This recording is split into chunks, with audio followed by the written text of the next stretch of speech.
Welcome to healthy cooking channel. இந்த வீடியோவில் நம்ம இன்னைக்கு இந்த தீபாவளிக்கு ஈஸியாக ஹெல்த்தியாக செய்யக்கூடிய ஒரு ஸ்வீட் ரெசிபி பார்க்க போகிறோம். ஸ்வீட் பூந்தி எப்படி செய்யலான்னு பார்க்கலாம். நாட்டு சக்கரை பயன்படுத்தி நம்ம இந்த வீடியோவில் செய்ய போகிறோம்.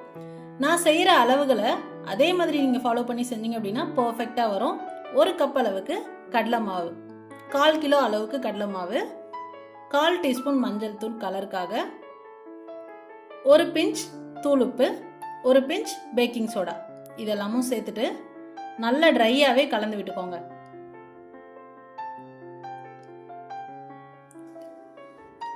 அடுத்ததான் கொஞ்சம் கொஞ்சமாக தண்ணி சேர்த்து நம்ம தோசை மாவு பதத்துக்கு அதை நல்லா கட்டி இல்லாமல் கரைச்சி எடுத்துக்கணும். கரைக்க கஷ்டமாக இருந்தது அப்படின்னா மிக்சர் ஜாரில் போட்டுட்டு ஒரு ஓட்டு ஓட்டினீங்கன்னா எந்த கட்டி இல்லாமல் நைஸாக வந்துடும். பாருங்கள், மாவு பதம் இந்த அளவுக்கு இருக்கணும். ஓகேவா? இப்போ நம்ம எண்ணெயை காய போட்டுட்டு பூந்தி போட்டுடலாம். எண்ணெய் சூடானதுக்கு அப்புறமா அதில் நம்ம பூந்தி போட்டுடலாம்.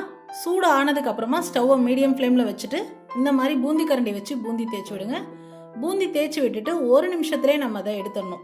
ரொம்ப நேரம் வேக விடக்கூடாது, அப்போ அந்த பாகு உள்ளே இறங்காமல் போயிடும். இதே மாதிரி எல்லா மாவையும் பூந்தியாக தேய்ச்சி எடுத்துக்கோங்க.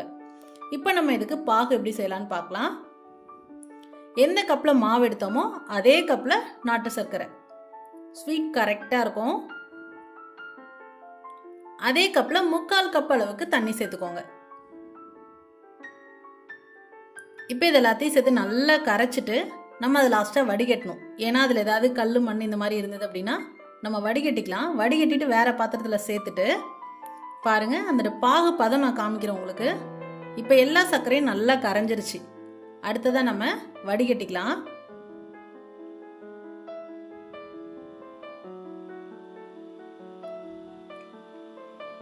இப்போ நான் ஏற்கனவே சொன்னது மாதிரி வேறு பாத்திரத்தில் மாற்றிட்டு நம்ம பாகு காய்ச்ச போகிறோம். இப்போ வடிகட்டி எடுத்தாச்சு. இப்போ இந்த மாதிரி நல்லா நுரைச்சி வருது பார்த்தீங்களா? இந்த ஸ்டேஜில் நீங்கள் அப்பப்போ எடுத்து கையில் தொட்டு பாருங்கள். ரொம்ப அந்த 1 கம்பி பதம் அந்த மாதிரி 1/2 கம்பி பதம்லாம் தேவையில்லை. நாட்டு சர்க்கரை பொறுத்த வரைக்கும் அந்த பிசுபிசுப்பு தன்மை வந்தது அப்படின்னாலே உங்களுக்கு பாகு ரெடின்னு அர்த்தம். பாருங்கள், எனக்கு அந்த பிசுபிசுப்பு தன்மை வந்துச்சு. நான் உடனே ஸ்டவ் ஆஃப் பண்ணிவிட்டு 1/2 டீஸ்பூன் அளவுக்கு ஏலக்காய் தூள் சேர்க்குறேன். இதையும் சேர்த்து அந்த பாகில் நல்லா கலந்து விட்டுறலாம்.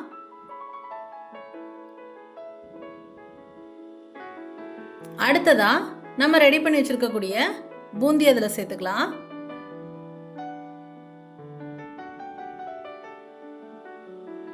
இப்போ இது எல்லாத்தையும் சேர்த்து நல்லா கலந்து விடுங்க. ஃபர்ஸ்ட் ரொம்ப ஜூஸியாக இருக்க மாதிரி இருக்கும்.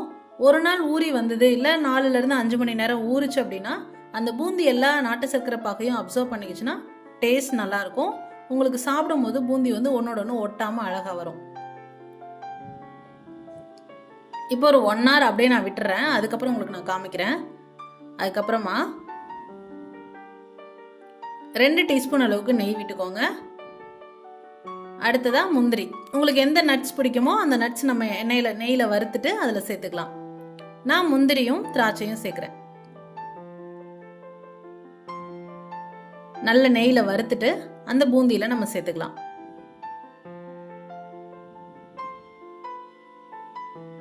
நல்ல ஊறி குண்டு குண்டாக வந்திருக்கு பாருங்க 1 hourலே.